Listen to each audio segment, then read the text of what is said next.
I'm Miki Vasiljevic, and I'm an Associate Professor of Behavioral Science at Durham University and a member of FUSE, and I'll be chairing today's session. So we have the pleasure to welcome Dr.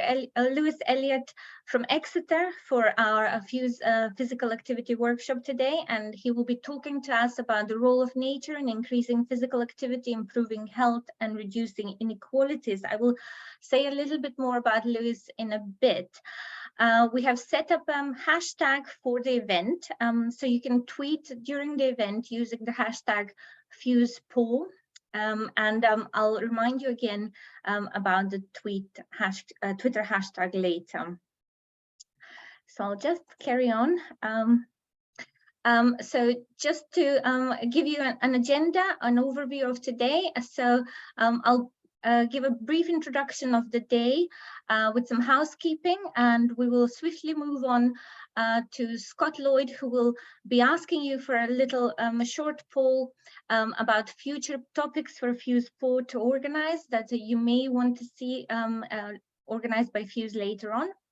At 10:10, we will have our keynote speaker, Dr. Lewis Elliott, give his presentation.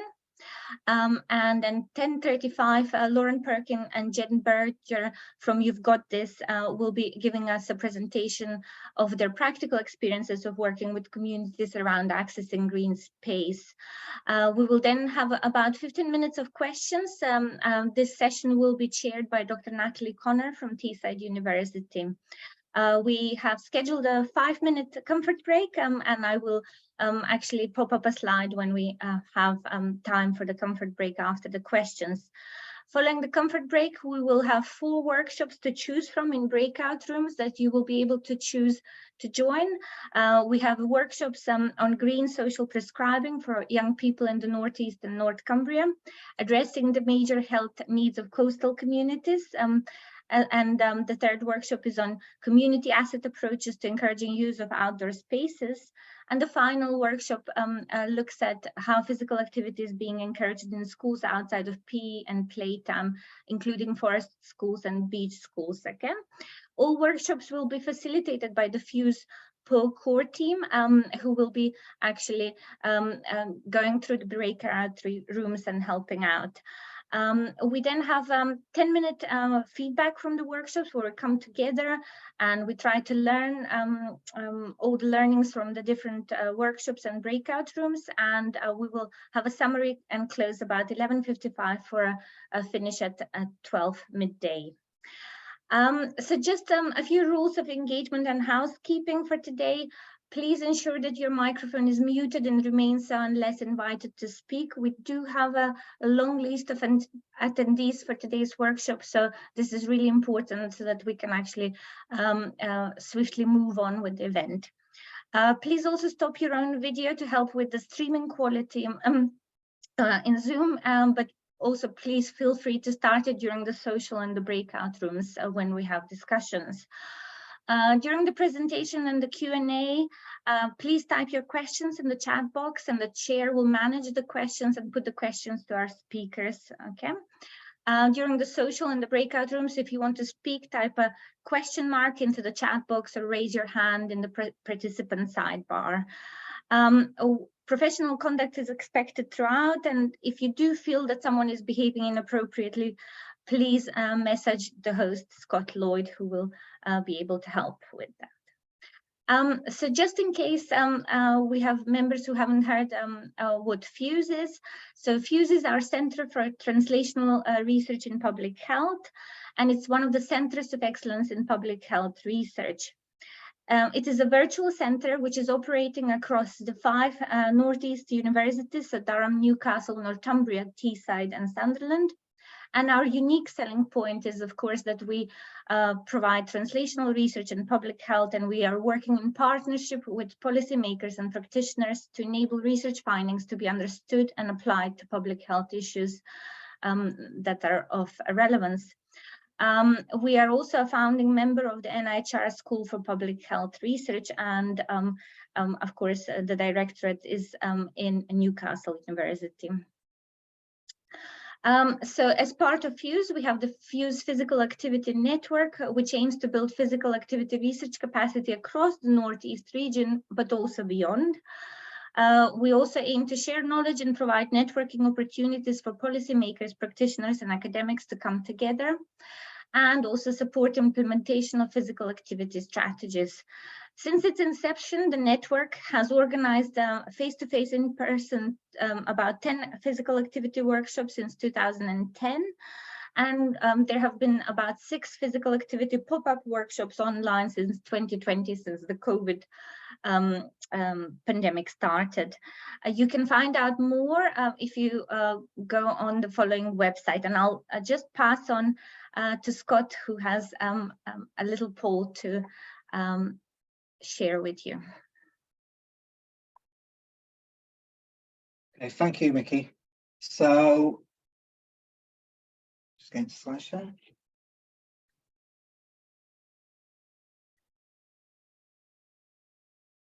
So yeah, so looking back, we've now actually run 11 face-to-face workshops. So the first one we ever did back, I can't remember, it's so long ago, I'm showing my age here, was showcasing all the different pieces of excellent research we were doing in the region around physical activity. But since then, very quickly, we widened it out to inviting speakers from all over the country. So we're at the point now where we've kind of covered most of the kind of big topics around physical activity, either in the face-to-face workshops, so those first 11 there, and then we've moved on to the Zoom events. So we now need to think about what's next. So looking forward, we're going to be having one in-person event annually, and we're probably thinking that we're going back to the full days like we used to do. And those will be interspaced with Zoom events as well. But what topics do you want us to see? What topics do you want us to put on? Do you want us to repeat one that we've already done? So, I mean, the active travel one was probably the best part of 10 years ago. So things have moved on, no pun intended, on that topic. There's lots of new research. So do we need to revisit one of the topics which we've already done? Or is there something else that you'd like us to do? So we've got 2 polls. So the first one there is a list of fixed topics that people can vote for. Or if there's something that, if you'd like to propose something which isn't on the list, you can enter via the bottom link. We will put those into the chat in a second so that people can click on them. I appreciate you can't click on the slide. So please go there. Please tell us what events you want us to put on in the future. And we look forward to seeing you all at some point later this year. Thank you, Miki.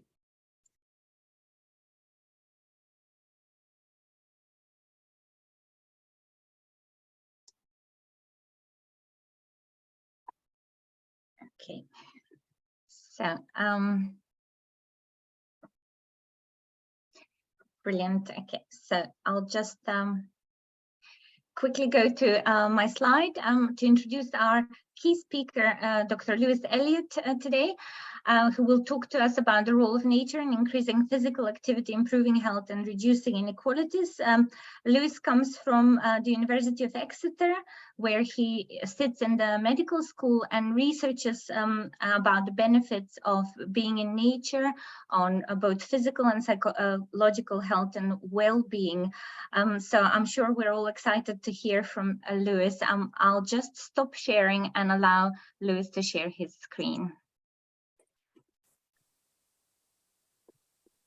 So thank you, everyone, and thanks to the whole network for inviting me here today to speak. I'm really sort of excited to talk to such a vibrant network about this, and it was nice to see that list just there and notice the name of my old PhD supervisor on as one of your speakers. So it's great that it's sort of batons passed on many years later, I suppose. Hopefully you can all see my screen. So today I'm going to talk about research which links natural environments and physical activity from a couple of different perspectives. And today, basically, I'm going to go through different kind of areas of research. Firstly, I'm going to cover cross-sectional evidence which links access to nature and contact with nature with physical activity attainment. Secondly, I'm going to look at experimental studies which basically try to show that exercising in the presence of of natural environments confers kind of additive psychological benefits compared to other environments. Thirdly, I'm going to look at interventions which aim to sort of create or improve green space and how they might impact physical activity attainment.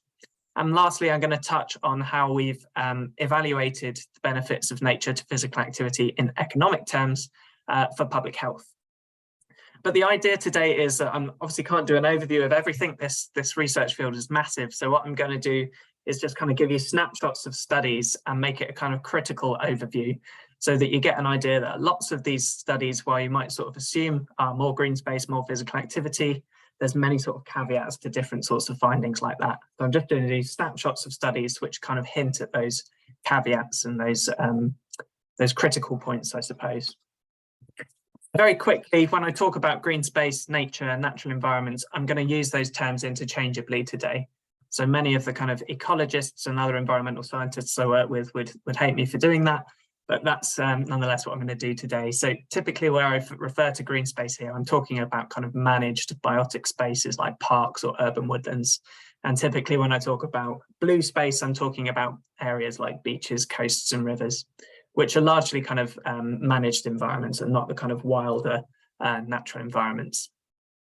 I'm also going to refer both to indirect exposure, by which I mean sort of access and availability to green space from your home or from your place of work or other spaces, and also intentional exposure, so intentionally visiting the natural environment for leisure. So it's going to be quite a whistle-stop tour, so I'll get started. So I'm going to start with some cross-sectional evidence. And again, this isn't just from myself, this is from many colleagues from many years and from many different institutions. So let's get started with cross-sectional evidence then. So this is a study done over a decade ago now, and it involved a large sample of adults from Bristol. And they were interested here in how close people lived to different types of green space, which are at least 2 hectares in size. So kind of decent sized green spaces in Bristol. And they're interested both in the rate at which people visited these different types of green space, and also the kind of likelihood that they self-reported meeting physical activity guidelines, which back then were greater than or equal to 5 days of moderate to vigorous physical activity a week. Again, I don't expect you to process everything on this table here, but essentially the main finding is that even though living further away from lots of different types of green space was associated with visiting less often, what you find actually is that in terms of achieving physical activity guidelines, only living further away from what they called formal green spaces was associated with significantly less likelihood of achieving physical activity guidelines. And that didn't apply to other types of spaces. So one of the first caveats I want to kind of point out, and this finding has been sort of found again, is that actually the associations between proximity to green space and physical activity attainment is often limited to certain types of green space. And in this case, formal green spaces are those ones which kind of involve walking paths and running tracks and things like that. This is another study from 2018. So I was involved in this one, and we used a very large sample of participants from Natural England's Monitor of Engagement with the Natural Environment Survey, which was a survey they ran every year for 10 years, which was representative of the English population. Here we were interested in the green space within someone's LSOA, which is a kind of small administrative geography. And again, we're interested in self-reported physical activity, the extent to which people report greater than or equal to 5 days of moderate to vigorous physical activity. But this time we're interested in also whether the person said they owned a dog or whether they didn't own a dog. And long story short, what we found was that area level green space was associated with the odds of achieving physical activity guidelines. So there was a positive association, but that positive association only existed if you were a dog owner. If you didn't own a dog, there was no relationship. So again, whereas that first study said, yes, there's a relationship, but it might be limited to certain types of space, this study says, yes, there's a relationship, but it might be limited to certain types of people. If we turn our attention now to access to blue spaces, in this case, the coast, again, this is a study which used the same data set, but this time we're interested in how close people lived to their nearest coastline. And again, we're interested in the same outcome here. What we find is that people living closest to the coastline in England were also the most likely to achieve physical activity guidelines compared to people living, say, 20 kilometres from the coast. But once again, we find that that's not the case for everyone. So this pattern was apparent in western regions of England, but not in other regions of England. So again, you can see here that the relationship between coastal proximity and physical activity is limited to certain types of people living in certain areas. Lastly, I want to look at this study, which I was involved in as well, that used the Health Survey for England. Again, we're interested in residential proximity to the coastline and how it was associated with general health and mental health. But this time we're interested in physical activity as a mediator of that relationship. So whether the relationship between coastal proximity and mental health was explained by the kinds of volumes of physical activity that people were doing. I'm not going to go through the very complicated model we put together, but just to summarize it, we found that greater volumes of on-land physical activity explain the positive relationship between closer residential proximity to the coastline and both general and mental health. And that relationship was the same even if we just restricted our analysis to looking at walking activity only. So again, what this study suggests is that actually the relationship between coastal proximity and better health might just purely be explained by higher rates of walking. It's not to do with higher intensity physical activity or water sports or things adventurous like that. It's about increased volumes of walking, and I think that's an important sort of public health message anyway. If we turn our attention to visits to natural environments, so now I'm talking about intentional leisure visits. This is quite a simple survey study done in 2016, which looked at the association between self-reported frequency with which someone visited green space in the last week and whether somebody reported achieving 600 met minutes of physical activity per week. Again, a sort of common threshold for what's appropriate to sort of maintain cardiometabolic health. And again, what they find is that people visiting green spaces more often were also those ones who are most likely to achieve those rates of physical activity. Not too surprising. But what I was interested in a different study was how that played out across different types of natural environments. So again, here I'm using data from Natural England, and I'm interested here in the type of natural environment that people visited and the volume of physical activity that they achieved on that visit. What we generally find is that people visiting coastal environments compared to, say, countryside environments or urban green space environments were more likely to achieve higher rates of energy expenditure on their visits, principally because they stayed there for a longer period of time. But again, actually that relationship changes depending on how far you travel to get there. So what we find is that if you're traveling a longer distance, then the pattern flips around and you're more likely to expend higher levels of energy in countryside environments. And as you might guess, that's because if you're traveling a long way to the coast, it's often for relaxation and sunbathing and not things like physical activity. So again, this study shows that the coast might be a really important public health resource for physical activity, but principally for those people living locally. To kind of summarize that evidence, we find that closer proximity to green space is associated with higher physical activity attainment, but that's limited to certain types of space and it's limited to certain types of people. And coastal proximity too seems to be associated with physical activity attainment, but only for certain regions of the country. And again, it might be limited to certain types of physical activity. Visits to green space and blue space are associated with higher attainment and energy expenditure, but the type of space and how far you travel are quite important. And that leads to a kind of elephant in the room, which is that a lot of these studies do their best to control for things like socioeconomic status, but actually the kinds of environments you're able to access often depends on where you live, your socioeconomic status and your area level deprivation, because we know that at least the distribution of good quality green spaces across the country is unequal. Secondly, I want to turn my attention to green exercise experiments. So these are experiments which try to test whether exercising in the natural environment confers positive psychological benefits compared to exercising in other types of environment.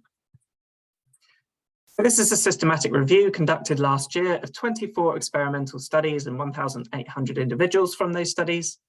They're interested in any experiment where they compared exercising in nature to exercising in an urban area. And here they're interested in any kind of permitted psychological outcome. So from attention through to mood, through to clinical symptoms, lots of different outcomes they were interested in here. Most of the studies involved single episodes of physical activity. Most of them were short durations from 15 to 60 minutes. As you might imagine, the vast majority were conducted in Western countries amongst university students, and generally the age range was from 19 to 50. The vast majority also involved walking and not other types of physical activity. Briefly, what they found is that these experiments favoured the effects of the natural environment for a variety of psychological outcomes, such as reducing anxiety, reducing symptoms of depression, reducing feelings of fatigue, and increasing feelings of happiness or positive emotions. But a lot of the study findings were quite heterogeneous as well. They also found that things like duration were important. So shorter bouts of physical activity seemed to be associated with stronger effect sizes. And the authors put that down to the idea that having shorter bouts of physical activity in natural environments is associated with taking in the atmosphere of the environment, whereas longer bouts of physical activity were often more about the exercise itself. They also found that social context was important, so walks with friends or in groups, or even with the researcher, appeared to result in stronger effect sizes as well. So again, that shows that the presence of others appears to kind of amplify any positive effects of green exercise. I just wanted to touch on a study which tried to go a little bit deeper and compare different types of natural environments on how they conferred different psychological effects. So again, this is a small experimental study, and they assigned people randomly to walk for 30 minutes in urban spaces, green spaces, or blue spaces. And this time it was in Stoke. And they're interested in a variety of different psychological outcomes, such as mood, cognitive function, self-reported restoration, things like cortisol and heart rate variability as well. The kind of main finding from this study actually is that when you try to compare different types of natural environments, often any effects are washed out by the impact of physical activity on those psychological outcomes themselves. So here, for example, they found that restoration of attention was significantly better following the exercise in the natural environments compared to the urban one. But there was no difference whether it was a blue space, whether it was a green space. And similarly, things like mood improved equally in all three environments, and any physiological indices improved equally in all three environments. There's consistent evidence that being active in more natural surroundings confers these positive psychological effects, but typically these are limited to kind of self-reported measures of mood. It's important to note these are pretty much widely criticised by exercise psychologists, that they don't take into account the full range of affective states associated with exercise. And it's also important to say that very few studies find any kind of effects on physiological indicators. The exception to that is kind of forest bathing studies done in Japan and Korea, which look at kind of walking in forest environments, which do seem to show sort of consistent effects. But we haven't seemed to see those kind of findings in studies from other countries. Any effects of different types of natural environments are likely washed out by the fact that we know that physical activity is already so good for our mental health. So environmental effects are often washed out unless you're studying a very, very large sample. Thirdly, I want to talk about interventions to improve and create green space and how they're promoted to people, and how we can get about looking at the effectiveness of those interventions. This is a review of studies from 2015. It looked at 12 different studies, and they were interested in any kind of controlled design here, which examined a physical change to a green space, or examined an intervention to promote the use of green space, like an awareness campaign, or any intervention that used a combination of those two things. But importantly, all of these things had to have a sort of control group, so a kind of a park or a green space that wasn't intervened with or that wasn't promoted to people. And they're interested in changes in levels of physical activity, and those were measured by various means in these studies. So some of them were direct observation of people, some of them were self-reported from surveys, others were accelerometer measured, etc. So only 9 studies included sort of only physical changes to the natural environment. And 4 of those studies showed increases in physical activity levels, 5 didn't. And the authors say that some of those null findings were explained by things like cuts in funding during the intervention, which meant that the intervention didn't end up the way they thought it would. And that's obviously an important thing for anyone kind of working practically in practice in this area. What's quite interesting though is that the 3 studies which included promotional elements, they all conferred positive effects on physical activity. So one sort of promotion-only intervention involved kind of new signage, new promotional incentives, outreach activities in the parks and things like that. The other 2 involved creating cycle trails and playing field renovations, And they were coupled with advertisement campaigns, launch events, skills development amongst park staff. So all of those showed positive effects. And it kind of reminded me of the sort of Kevin Spacey film, Field of Dreams, where he hears a voice saying, if he builds this baseball field, then people will come. But actually what our evidence shows is that if we build green spaces and improved spaces, they might come, but probably only if it's promoted in an audience appropriate way.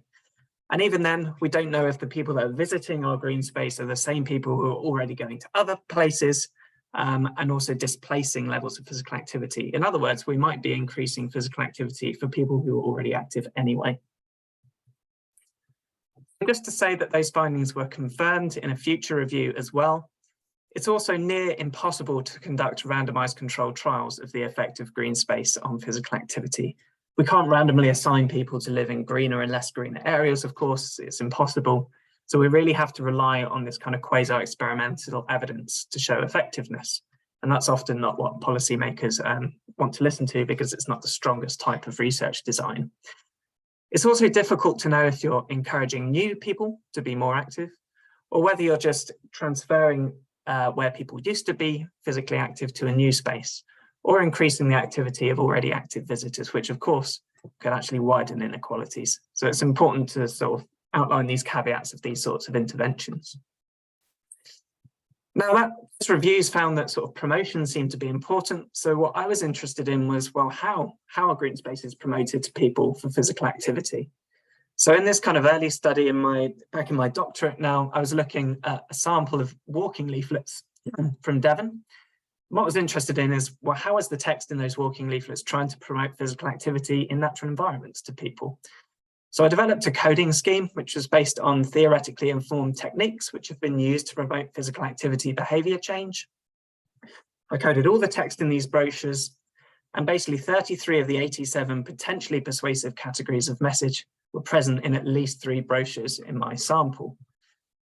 And what you see here is that most of the content of these brochures does things like provide information to people about the walk and its features, or it highlights consequences, things they can see, things they can do on the way. What these brochures don't tend to do is the things that we know are important for increasing physical activity intentions and behaviours amongst less active people. Things like raising normative beliefs about what other people do or how active other people are. That was pretty much non-existent in these brochures. Things like promoting intentions or getting them to plan and set goals. That wasn't really evident. And things like enhancing self-efficacy, building confidence for walking. Those things weren't really evident as well. So the lack of those 3 categories of message suggests that these sorts of brochures only appeal to experienced walkers. And that's sort of the main target audience. So what I did in a future study was I took one of these brochures from the sample that I used in that study, and then I changed bits of the text in it. So I had one brochure and then a sort of visually identical brochure, but where I'd incorporated different sorts of behavioural message into the text, which related to those different kinds of behavioural techniques. What I was interested in is how that affected the intentions of more and less active people. We got people to respond to some self-reported scales about their intentions to walk in natural environments in the coming weeks. And we found that inactive people who read our enhanced brochure were more likely to report stronger intentions after reading that compared to the original brochure. There was no effect for people who are active. What's more interesting is we also asked people at the end of the study if they would like further information on walking in their local area or not. And what you can see is that the proportion of people who requested further information was significantly higher after reading the enhanced brochure if you were someone who is inactive, but significantly lower if you were someone who is active. So what's going on here? Well, we asked people about their opinions of the brochure, and these kinds of people here who are inactive and reading this enhanced brochure typically said, well, it's a very positive leaflet. It made me feel comfortable taking it on, despite having no experience. People here who are already active are quite the opposite. It's patronising in places. Having the route would be enough for me. The motivational stuff is off-putting. So again, the same brochure, the same content, but 2 very different kinds of opinions and 2 very different implications for walking intentions. So it goes to show that the kinds of content in these promotional efforts to promote walking in natural environments is really important how you do it in an audience appropriate way. To summarize the kind of evidence on interventions there, observing effects of green space interventions on physical activity is really quite difficult. Randomized controlled designs are rarely possible. It's often difficult to attribute the effects to the intervention as opposed to things like just better weather, for example. And the effects may take a very long time to appear as well. So some of these studies are limited in time, and actually we know from other research that actually it can take communities time to get used to a new space and start using it in different ways.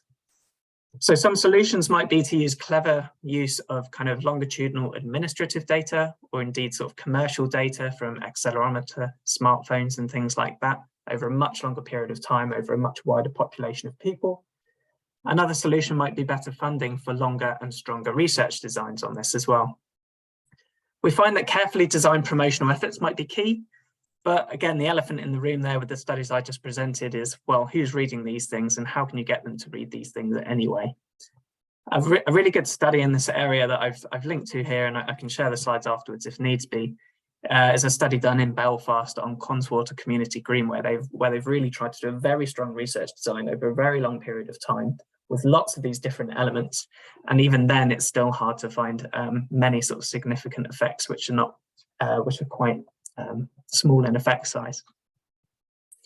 But finally, I wanted to touch on economic evaluation. I don't really have time to go through all the methods here, but essentially this is a study we done again with Natural England's Monitor of Engagement with the Natural Environment Survey. This time we're interested in people who made active visits to natural environments, so visits which were at least 30 minutes in duration and which involved at least kind of moderate walking. And essentially here, what we did was convert the volume of those reported over the course of a year amongst the adult population of England to quality adjusted life year estimates. So those are that's the kind of metrics by which people make decisions about what drugs to sort of fund and which drugs not to fund. And essentially there's a sort of smaller amount and a larger amount that the NHS might be willing to pay for one quality adjusted life year. So what we did was we were able to turn the volume of physical activity conducted in natural environments annually into these quality estimates and therefore these welfare gains. And essentially, yeah, like I say, I'm not going to go through the methods, but we found that green spaces annually are worth around £2.2 billion to public health in England through physical activity alone. And in a separate study, we worked out about £314 million of that was just from water sports as well. So you get an idea of kind of value of different sort of groups of physical activities in saving health cost savings, essentially. So just to summarize kind of the whole talk, and I know it's been quite quick, but greater availability, accessibility and contact with green space is associated with higher physical activity attainment, but typically only under certain circumstances for certain people. Being active in green areas seems to confer more psychological benefit, but beware of those measurement issues, which people say really limits what we can understand from those studies. Then we find that improving green space can increase physical activity levels, but usually only if they're promoted to people in an effective way, and we're unsure who those interventions are really working for. And of course, we have to be aware of potential gentrification issues in these studies as well. By creating or improving these kinds of spaces, what are we doing to the people who maybe visited them before and liked it the way it was? And we're doing work now on a project looking at citizen-led transformation of urban green and blue spaces to try and mitigate some of those issues and try and understand them better. Green spaces are also a public health resource for physical activity, which could lead to substantial health cost saving. But there's stuff I couldn't even cover, so I haven't really touched on inequalities. But in other studies, for example, we have found that the relationship between green space availability and physical activity attainment is typically stronger for people living on lower household incomes. In other words, it's kind of more important for the least affluent in society. So that has implications for reducing inequalities. But one caveat is that we didn't find that effect when we were looking at accelerometer measured physical activity. And there's kind of mixed and early evidence for the benefit of longer term nature-based physical activity programs for therapeutic gain.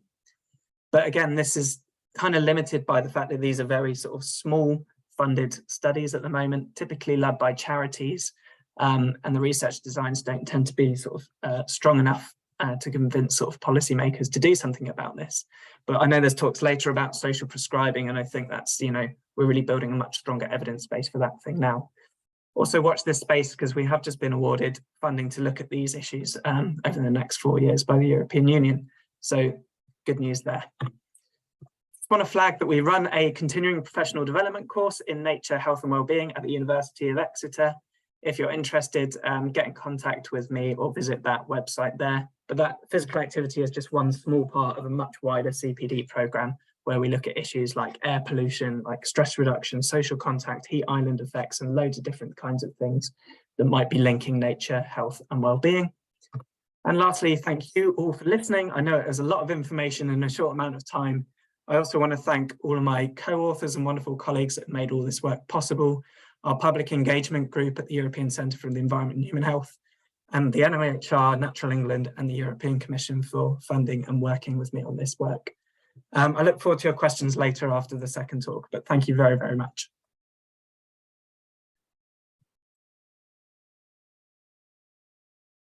Thank you so much, Lewis, for your excellent talk, and we will look forward to the questions in a bit.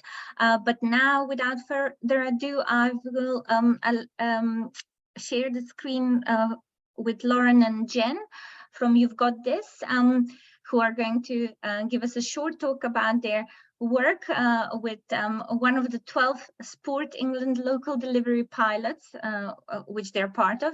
You've Got This.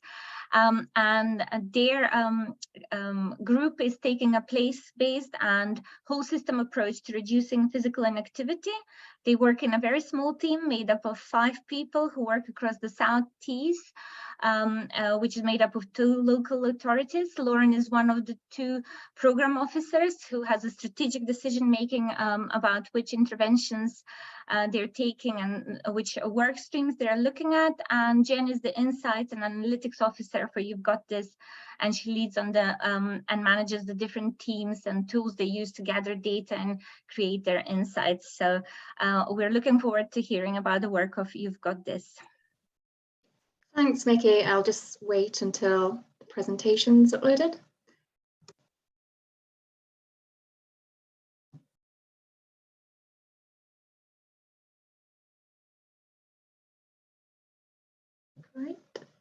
Right. So I'll just start by giving a brief overview of our geography and our different work streams. So the South Tees is made up of 2 local authority areas. The 2 areas are quite different politically and demographically. Middlesbrough is more urban and more densely populated and diverse, while Redcar and Cleveland is more rural with some coastal areas. So within the South Tees, we then have what we call our community focus area, which is made up of 4 wards which neighbour each other. So there's 2 in Middlesbrough and 2 in Redcar and Cleveland. And the wards are situated in the black square on the map. And in our community focus area, we're taking a place-based approach to understanding and tackling inactivity with all populations in these areas. So we've invested a lot of time working with stakeholders and people in our community focus area to co-design spaces that are conducive to physical activity. And these wards were chosen for several reasons, the main one being that in terms of the IMD, they're ranked among some of the most deprived wards in the country, but they're also home to a lot of passionate people who really want to make a difference, as well as a lot of public green space, which, whilst valued by the community, has been underutilised and lacked a sense of community ownership. So as well as our community focus area, we have our thematic work streams. Our prehab work stream involves working with James Cook University Hospital's prehab team and aims to get patients in the South Tees more physically active prior to surgery to improve their health outcomes. Our type 2 diabetes workstream focuses on building physical activity into T2D prevention and remission pathways. Our Slimming World workstream has looked at increasing the presence of physical activity into local Slimming World groups. We have our health professionals workstream, which is about supporting social prescribers to challenge their own and patients' expectations of physical activity. And we're also looking at other opportunities such as green and active travel social prescribing as well. And lastly, we have our planning and transport planning workstream, and this is about supporting the increase in presence of wellbeing and physical activity into planning and transport planning teams and decision-making processes. Next slide, please, Lauren. So I've covered our community focus area and our thematic workstreams, and I'll just talk you briefly through our approaches to the work. So we as a pilot are encouraged to try out new ways of working, which recognise that enabling people to be more active requires far more than simply providing them with the opportunities and services. And we recognise that past approaches to physical activity haven't brought about population level change. So the pilots are an opportunity to try something different, to test and learn, than being really honest about what does and doesn't work. So all the 12 pilots share some common principles which have been adapted for their place, which help describe this approach. And I'll run through some of the key ones now. So we are taking what we call a whole systems approach to tackling inactivity. And to help describe this approach, I've put in the socio-ecological model, which shows that tackling inactivity is much more than individual changes. It requires action to be built into all levels of the system, and that behaviour is influenced by a wide range of factors. So even if an individual has the motivation and capacity to be active, if the physical environment, such as accessible and attractive green spaces, isn't there, or without the social environment, which refers to things like individual relationships or support groups, then that will make it all the more harder for that person to be active. So we're trying to influence policy through what we do and think seriously about how we adapt the physical environment and influence the behaviours of organisations. Another of our approaches is distributed leadership. And this approach recognises that to achieve our outcomes, we require leadership at all levels of the system, and that not one person or group of people has all the answers. So we need to work collaboratively to address the issues of our place. One of the reasons we're such a small team, and there are only 5 of us, is that we are here to influence and develop others in the area to be that change, so that when the pilot ends in the next few years, the changes we're making are sustainable and don't disappear with us. And to do this, we know that we need to consider not only the obvious leaders of the present, but also latent leaders and emerging leaders. And we have a significant partnership that we call the Exchange, and that's made up of people from all levels of the system, and we deliver through them rather than doing it ourselves. And connected to this is collaboration and common purpose. And this is about working together to address inactivity using our existing relationships and by building new ones and moving to collaboration and away from competition. And as part of this, we've created our collaborative commissioning model, which is a way of commissioning work that encourages organisations to collaborate. And through this new process, we've seen organisations that have never worked with each other before in the past team up and work together around improving local green space. We also recognise the importance of co-design, so working with our partners and communities to develop a way forward and avoid a culture of fixing. And also everything that we do is built on a solid foundation of insight, which is what we call being insight-led. So rather than taking a build it and they will come approach or making assumptions about what communities want, we always start with what the data and communities and local stakeholders are actually telling us, and so we can tailor everything to each place. And lastly, a kind of overarching theme is saying yes to the mess, because we're doing things differently to past programmes, and this is a complex way of working, it's not straightforward. We're working with people from all different levels of the system to make a change, and we're trying out a totally new way of commissioning work, which centres on collaboration, so naturally it can be messy at times. So it's been really important for us to really hold our nerve and just embrace the mess. Next slide, please, Lauren. So as I mentioned, everything we do is built on a solid foundation of insight. So I'm going to take you through three of the main ways that we collect data and create insights. So the first method is a boosted active lives survey that we run at the same time every year in our community focus area and a control group in Stockton. The survey includes questions asking how often people have visited a green space, how long they've spent in that green space, and this allows us to get a numerical measure of whether people are accessing these spaces and for how long, and whether this changes over time. The results from the survey give us the what, but they don't give us the why, which is where our more qualitative methods come in, which allows us to capture the voices behind the numbers. So for the last 3 years, we've been doing something called storytelling. So we have a dedicated storytelling team whose job it is to work on the ground, building trust with local stakeholders and communities, and collecting stories of change in the areas we're working in. And they do this in a very person-centred and informal way. So if we're wanting to find out the barriers to people accessing a certain green space, they go and talk to local stakeholders and communities to find out why and then feed this back. They also play a really important role in the evaluation of interventions, from capturing the starting point where people are talking about the barriers to accessing a green space, to recording change as it's happening when an intervention is being run in that same green space. They also revisit sites at a later date to see if that change is being maintained. And now, because there's quite a lot of interest in storytelling methodology in our area, we're beginning to upskill local stakeholders in storytelling methods like the most significant change. And this is so they can continue to use these methods of evaluation after the pilot ends. We also do something called social listening. So since the beginning of 2020, we've been working with a company based in Gateshead called Word Nerds, who specialise in using artificial intelligence to analyse online conversations. So We immediately saw the potential of using something like social listening in the work that we do, as a lot of people are connected to the internet and use online forums and social media to talk about what they're doing, the places they visited, and also to air their concerns.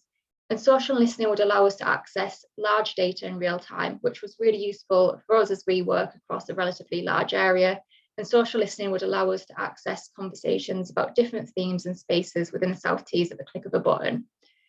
So we set up our online platform and created filters that would be allow us to geolocate online data, which was important because we wanted to ensure that the data it was pulling in was from local people and could track everything from conversations about mental health, physical activity, and green spaces, along with many other things. So I use the platform to see how people are talking online about local green space.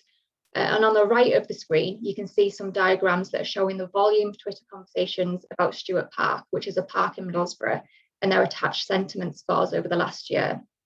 So as well as measuring the volume of Twitter conversations about Stuart Park, the AI is trained to understand language, so as it pulls in relevant data, it's also able to tell me what percentage of the tweets about Stuart Park are positive, negative, or neutral. This allowed me to go back in time and track changes and trends, and it can also pull out kind of key and most mentioned themes.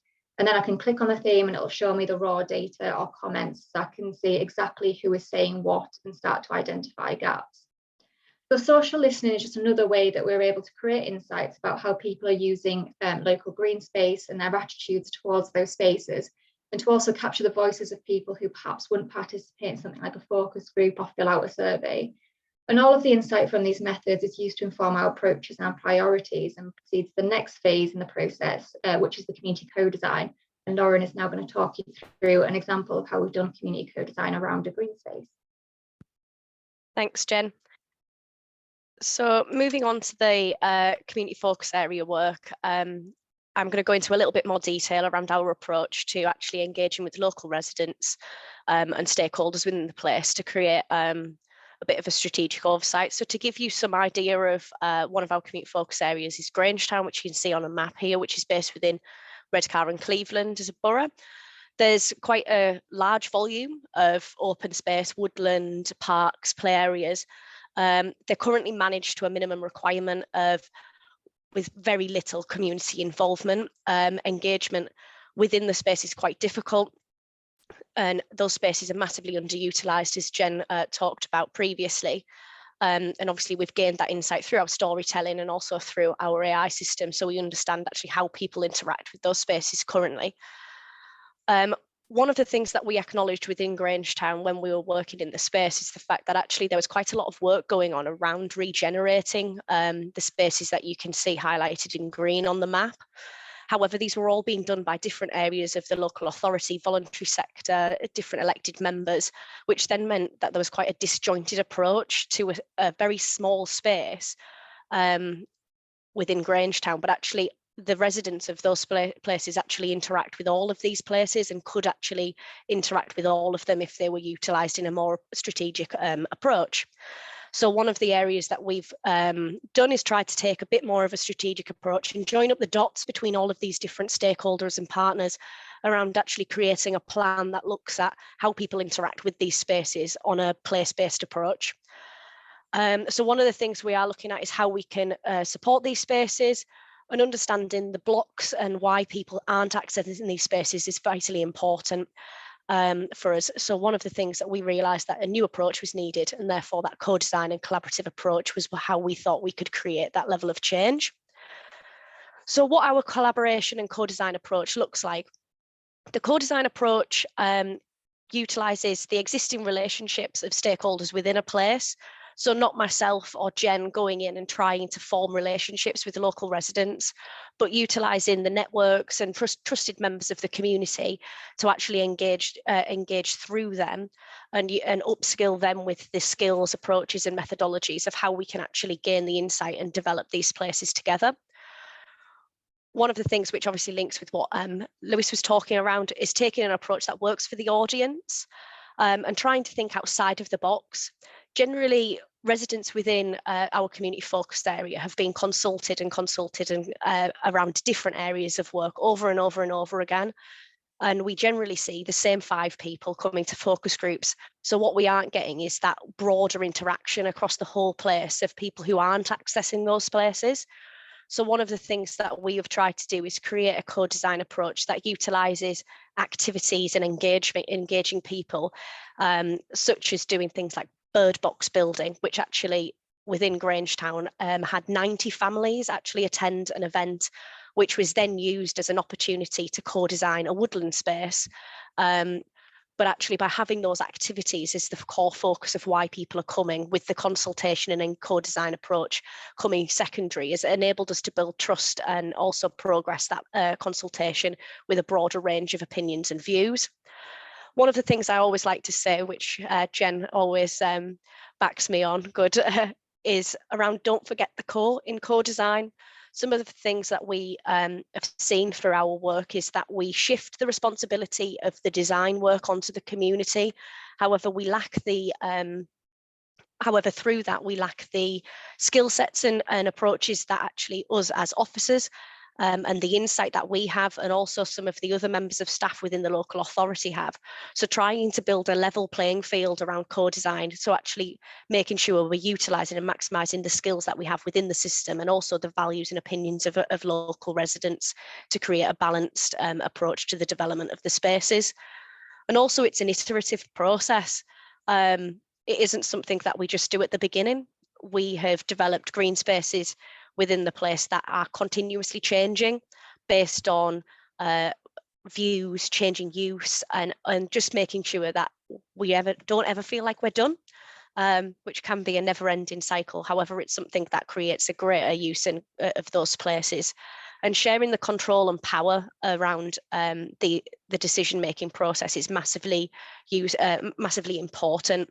Some of the things we found is that actually just sharing and being honest with local residents around the time it takes to actually develop these spaces, the resource that it requires, and the processes that have to go through, enables to build much stronger relationships in the place, which then moving forward has a greater level of trust within a place and engages those people in other areas that we're looking to try and develop.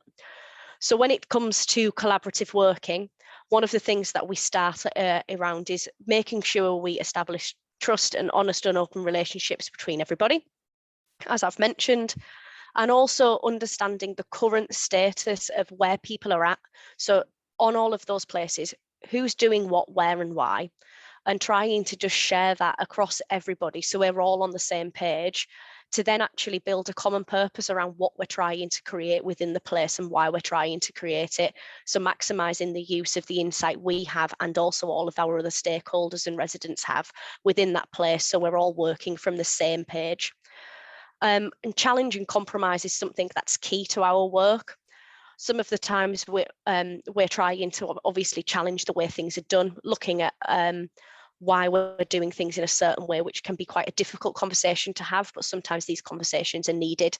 And also compromising. We can't have everything our way all of the time for anybody, and I think this is something that we try and create something that's common across all, and gives a good balance in the way of working for everybody to utilise these spaces moving forward, whilst also meeting the needs of all of the different stakeholders as well.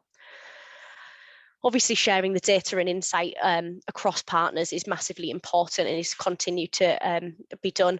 And also the basics, just keeping up to date, making sure we have regular meetings, sharing how progress is going between everybody continuously. So what does that mean to our spaces? So some of our areas that we've looked at, which is an example of Bolko Park or Kingsley Road playing fields, some of the impact that we've seen is a greater interest and involvement of residents across the whole of our community focus area in something that they would usually not interact with. We're seeing greater ownership from residents to actually organise events, engage with residents and create insight opportunities, so actually developing events in spaces around how they can reach their residents and people and their families and friends around actually designing these spaces. but also actually the management of these spaces moving forward. We're seeing that residents are looking after these spaces, valuing them, using them more freely, and feeling like there are spaces for them to use whenever and wherever. So I think that's massively important for the approach. Additionally to this, some of the outcomes we've seen is actually we've managed to secure additional resource and funding for some of these spaces through both the local authority, but also through the government levelling up around developing these spaces using the insight that we've got from Jen's insight work and also the co-design approach of residents that has enabled us to actually showcase what the development of these places need to be moving forward. But also actually we have a cross-sector local authority team working on actually a strategic vision for these places, which has never been done before. So thank you very much. Thank you so much, Lauren and Jen, for your presentation, and it was lovely to see how much you've achieved already with your organization. So we're moving on to questions, and I know that there is already a question in the chat, and I'm going to hand over to Natalie Connor from Teesside, who's going to chair the question. Thanks, Miki. Yeah, just to reiterate what Miki said, thank you so much for those presentations from Lauren, Jen and Lewis, our keynote. And it was really interesting to see how those two presentations tied in with some of the messages that you've got to share. Lauren picked up on it. You know, Lewis, you were talking about the importance of how things are promoted and listening to the audience, and I thought that was really, really interesting. If anybody's got any questions for Lauren, Jen or Lewis, if you could just pop the messages in the chat box and I'll work my way through them. We've got a question here from Gillian Pepper, and this is to Lewis. I've seen randomised control trials looking at the effect of greening smaller urban spaces such as vacant lots on other outcomes such as crime. Can inspiration be taken from these, or do you think green spaces need to be over a given size to be beneficial? Yeah, great question, Gillian, thank you. And yeah, I agree that some of the few randomised controlled trials in this area do involve greening of vacant lots, particularly from America. I think the problem is that that's typically just not how green spaces are kind of funded. You know, at least in the UK, usually the funding comes from charitable sources such as the Big Lottery Fund, Future Parks Accelerator Programmes, etc., etc. They're very much non-random. And there's also this idea of who is the exposed population, who is the unexposed population? What do we really mean by that? Is it just about living near somewhere that means you're exposed to this intervention? And I don't really think it is. And so, yes, inspiration can be taken in those sorts of designs, but it's not typically how it's sort of done in this country. And I think what we need to do is be better at saying, even with these kind of quasi-experimental designs that are non-random, that these still provide good evidence of impact, and doing sort of triangulated impact assessments, well, both on kind of environmental things, so how much does it help ecosystem services as well as human health, and social problems in the local area. Doing lots of those things together is probably the way to be sort of more convincing about these things. The other thing I would say is that with regards to the crime research that you cited there, I'm sort of very keen to sort of say that green spaces aren't a kind of silver bullet for sort of wider social problems and things like that. And certainly we wouldn't suggest some of that with our research. With regards to the size question, so that's in the sense that if we're talking about green spaces like parks, like polygons, then yeah, of course, being a certain size is necessary if you want to access it for physical activity. But then, of course, there's other studies which look at, for example, street tree greening interventions and things like that. For example, there was a good study in London recently that used UK Biobank data, which suggested that the proportion of street trees in urban areas is important for physical activity as well. So it's important to not think about, you know, just sort of spaces as sort of shapes, but also how we can kind of retrofit urban infrastructure with green space as well to improve physical activity.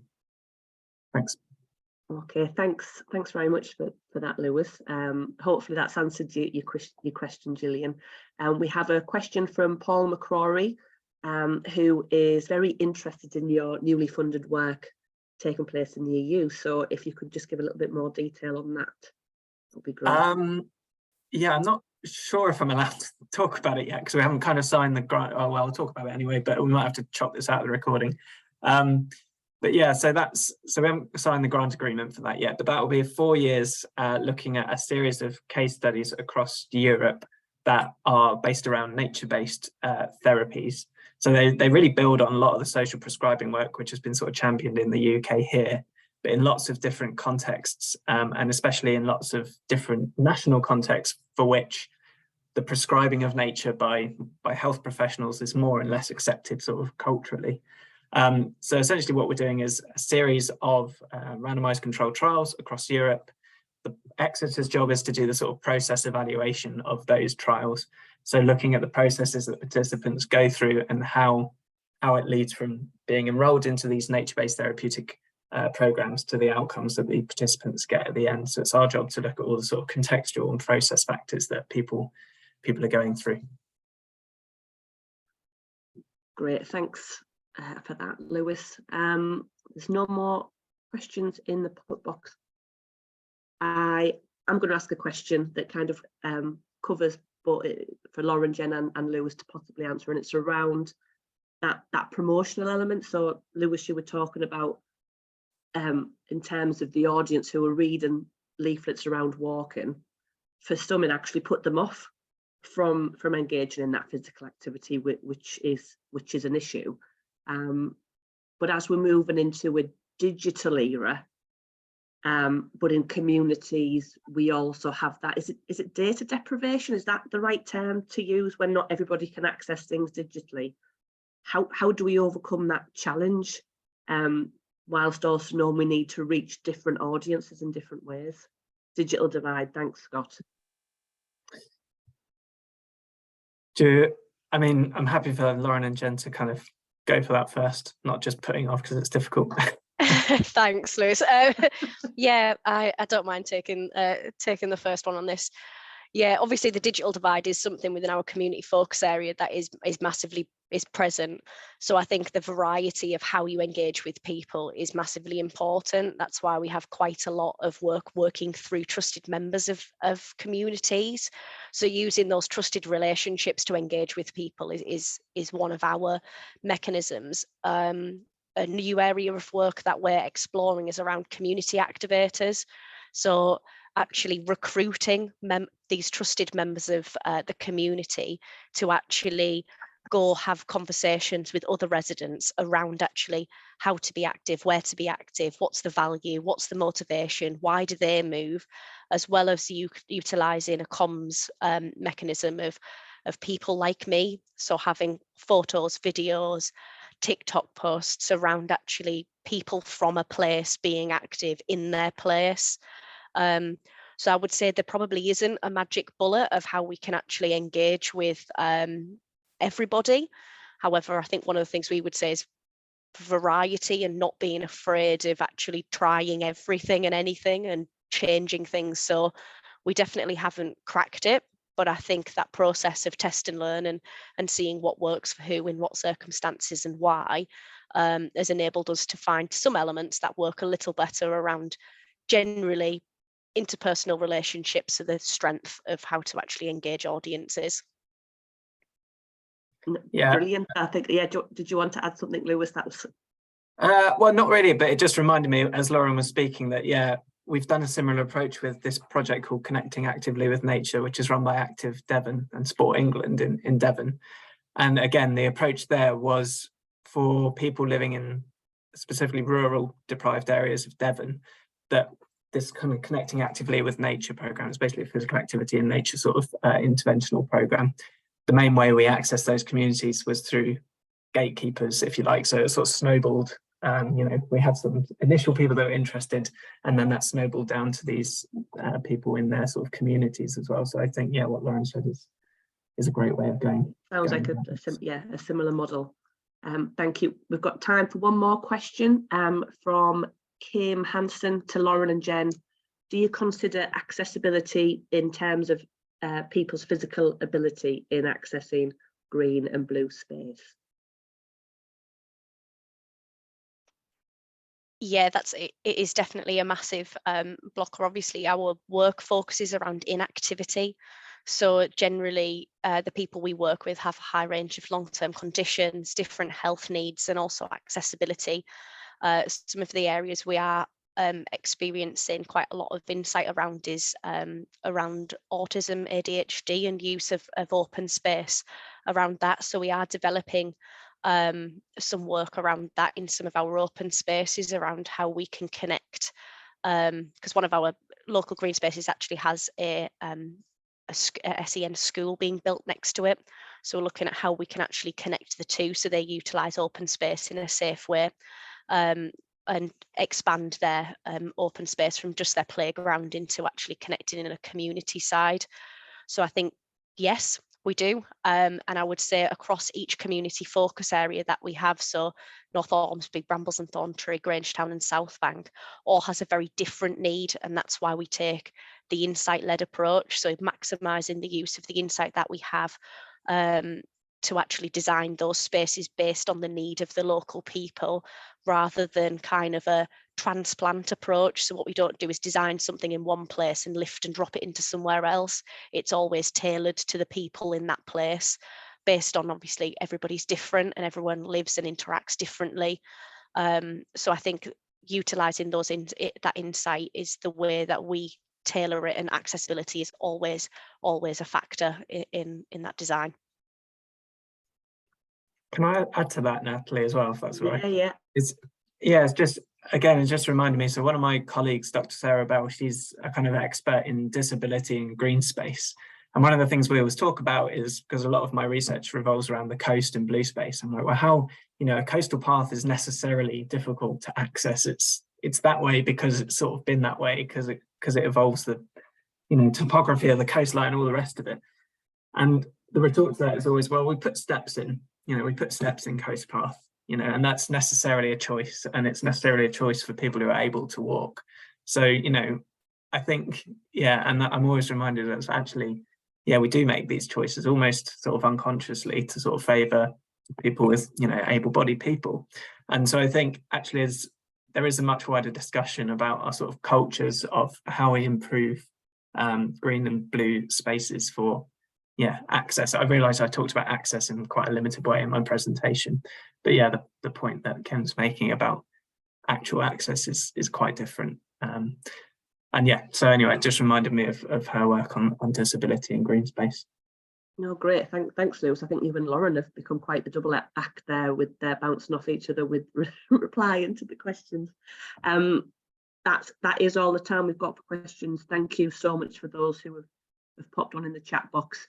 It's 11:10 now, so if we could have a 5-minute comfort break, we'll come back at 11:15, and there's going to be 4 fabulous workshops for people to choose from, to join and engage for half an hour's discussion. Thank you once again. Go and get yourself a cuppa or a toilet stop, and we'll see you in 5.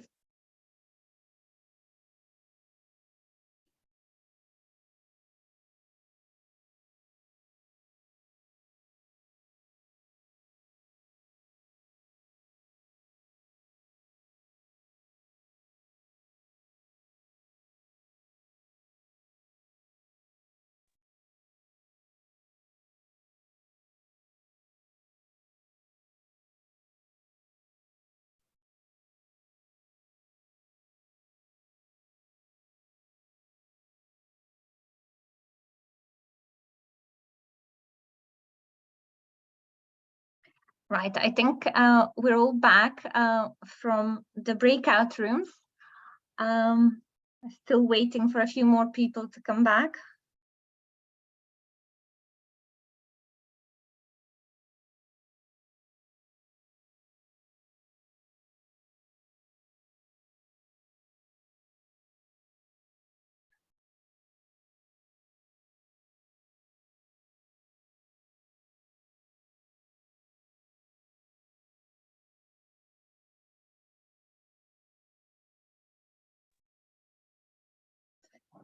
Okay, so I think we are slowly coming back.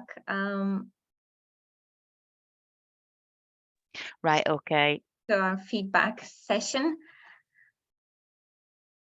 And we're just waiting for Natalie, who is actually Yes. going to share the feedback from the workshops.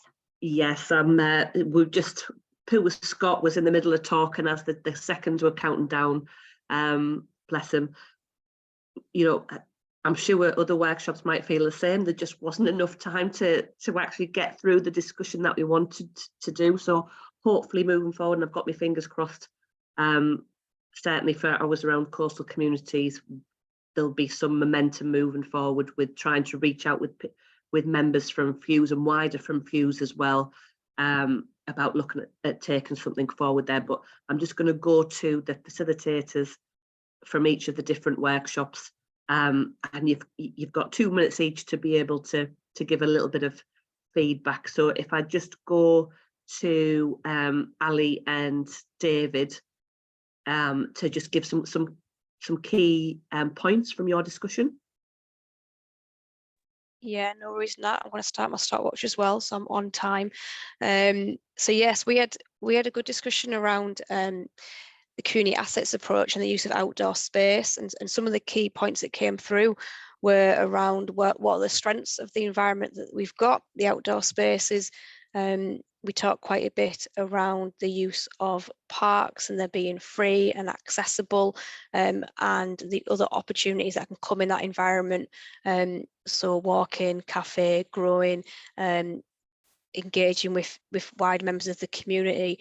We said some of the problems were around the access is there, but maybe the councils may be a bit unwilling to sort of transform the area to make it sort of fit for purpose. And we had some discussion around some factors that might inhibit people potentially from going to that area, thinking around safety, the language that we use around social media, thinking about different groups within society. So maybe the people that we want to target those areas might be put off Scotland with women and using the lighting to try and make it more safe and more accessible. We talked about how can we work with people, because we think that people's the key ingredient here, and how can we build those connections to be that key influencer to get other people in their community, whether that's a faith community or a local community group. And we talked about who might these people be, how do we identify them, and we talked around that importance of developing trust and that relationship with the key sort of stakeholders that might influence change across the wider community. And I've got 2 seconds, and we talked a little bit around Beat the Street and bringing putting activity in their local area, but then using that to signpost them to assets that they've got. So having the Beat the Street guiding them to areas which we know may be more attractive for physical activity, and reframing and restructuring maybe your typical more urban concrete areas to be a little bit more active and engaging. And I'll stop there. Brilliant. Thanks, Ali. You've covered a lot of ground there. I'll quickly move on to Nicola. You were the facilitator in the green social prescribing with Catherine and Charlie. Yeah, so Catherine and Charlie had set up a cool Google Jamboard and asked us a series of questions about green social prescribing for young people. So we were looking at 3 questions, which is what would the ideal nature-based program for young people look like, and what are the key features of it and things like that. And we were saying, like, including the children in those decisions, like what actually, designing the programs, asking them things that would make them interested, not selling it as educational, and providing the equipment that they need as well, on a practical level. Then we were looking at what challenges might be faced, and one of the major ones was cost, of course. We were talking about the role of parents as well, because getting parental buy-in is quite important in these things, especially when programs end, because then it's, well, what happens next? And we talked about involving local transport services and things, and looking for new links in those areas to ensure that young people can still access areas that they've become accustomed to following the end of programs. And then we looked at what needs to change in the region to enable that wider availability of those nature-based programs for young people. And again, funding was the absolute main one there. We're also looking at the safety of those spaces, like Ali was saying as well, that came up in our discussion. collaboration with forest schools and things like that. And then we had a discussion about forest schools and the importance of those for mental health and how they tend to be in primary school settings, even though secondary school students would benefit because of exam stress and those sorts of things. So yeah, I think that was the main bulk of the discussion in that one. Brilliant, thanks Nicola. Again, really succinct with that, and I can see there's there's crossover between the feedback coming from these workshops. If Scott, if you could give a little bit of feedback on the coastal communities one while I just put in some contact details into the chat box, that would be fab. It's okay, I'll be very quick. So I guess there's lots of interest in this topic. I was just doing a rough count up. So 7 of the 12 North East local authorities have a coastline, but at the same time, I think we all recognise that coastal communities are not all homogenous, they're not all the same, and even down to village versus the next village along, they're different, often different, and they often don't get on. They often won't go down the road to access a service or a facility or a green space or something. So there's something in having an understanding that these communities are different. But there was genuine interest about taking this forward. And I think there's a group that may come together after this to look more in depth at this as a topic. Natalie, would you add anything else? No, I think you've covered that, and I think because we were introducing where we're at in terms of a little bit of research funding that we have for Redcar and Cleveland and looking at coastal communities, we didn't have as much time for the meet and the discussion, and I think this has definitely shown me why we definitely need to have a full day Fuse event to allow these opportunities for conversations and networking. Okay, finally, just going over to Leslie Haley, who was the facilitator with Joanne and Helen's session from Oases.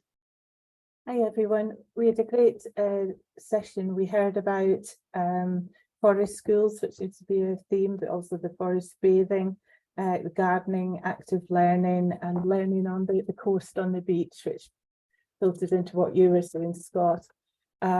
We looked at engaging with research and with the practice, and we've got lots of interest in working together to explore more how to sort of evaluate and develop more research together, which is great. We have questions about how you set up the forest bathing and actually the changes that are seen in children over short periods of time, and looking at how we could extend that over time to see if there would be further benefits with longer sessions, and also talked about targeting some sessions to those young people that would perhaps benefit more from it. And we looked at sort of building, like you said, Scott, before, about almost like a little community of taking these sorts of aspects forward. I don't know if anybody else has got anything they want to say from our group. But that's fab. Thank you so much, Leslie, for being back, and thank you to all our facilitators for helping with that. I can see we're on 11:59, so if we can just hand back over to Miki to just finish the session with the summary. Brilliant. Thank you so much, Nat, and everyone. Just a quick summary of the day. It was an amazing day. I learned a lot. So thank you to our keynote speaker and also Lauren and Jen, and of course the organizers of the different workshops. Just as a some kind of key takeaways from today. I think we've learned about the challenges of evaluating the impact of the use of green spaces or blue spaces and going into nature. So doing real RCTs that might be often required by policymakers in order to change a policy may not be possible in this kind of arena. So we do need to think about innovative methodological solutions of how we can actually persuade policymakers and practitioners to engage with some of the findings that we are getting. Another kind of key topics that both arose in the keynote by Lewis, and also I think you've got this, have highlighted, is that actually there are different groups and individuals in those groups in the community that we're targeting, and we might need to use different languages, different messages, and different avenues and media of how we are actually engaging with the communities and building their trust and the relationships that we're building whilst we're trying to measure the benefits or some of the costs with engaging with greens and blue spaces and physical activity, and the benefits or negatives on both physical and mental health. And also kind of thinking that actually we should be thinking about access for all.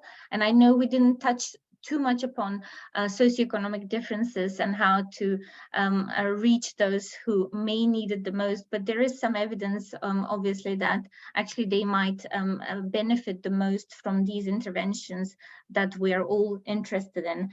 And basically some of the workshop knowledge, again, I think really fits in with the talks that we heard before. So we heard a lot about safety, actually, so the community assets groups and the green social prescribing, but also the coastal communities and groups, I think, did talk about safety and how we can increase safety, and also how we target different groups and how we can engage with the wider community and whether we have some gatekeepers. There is a lot of interest in forest schools, and I think the Green Social Prescribing Group also touched upon forest schools and how there is a need to maybe go beyond the primary school arena, and also thinking about some of the costs and challenges, and again the costs and the parental buy-in, which might actually affect more those from lower socioeconomic status groups. And I think we may not have discussed this enough, and it may be a topic for some of our future meetings. Finally, the coastal communities, I think the key takeaway message was that they are often different groups, and the challenges in coastal communities are different about accessing green and blue spaces and engaging with nature, and actually maybe accruing those benefits. And I think there is already an impetus to look at how we can engage with coastal communities more. And of course, forest schools, the group, I think they've done, OASIS have done lots of work with both forest schools, beach schools, gardening, which also involves parents, and forest bathing, which is a Japanese concept. And they're doing lots of evaluations. So I think we've talked about, again, access and engaging more with those who are maybe harder to reach, etc., and also evaluating these programs in a more randomized controlled trial or similar case control studies ways. So I think those were the key takeaway messages. And also I think the final one is that actually we always need to listen to the community and co-design. And don't forget the co. I'm going to use something that Jen and Lauren used in their talk. Don't forget the co and co-design. I think as an academic, I think the research that we do is always stronger when we involve the public, practitioners and policymakers in our work. And I think, yeah, I think the key takeaway message should be co-design and coming up with solutions to do some methodological problems and also involvement of hard to reach groups.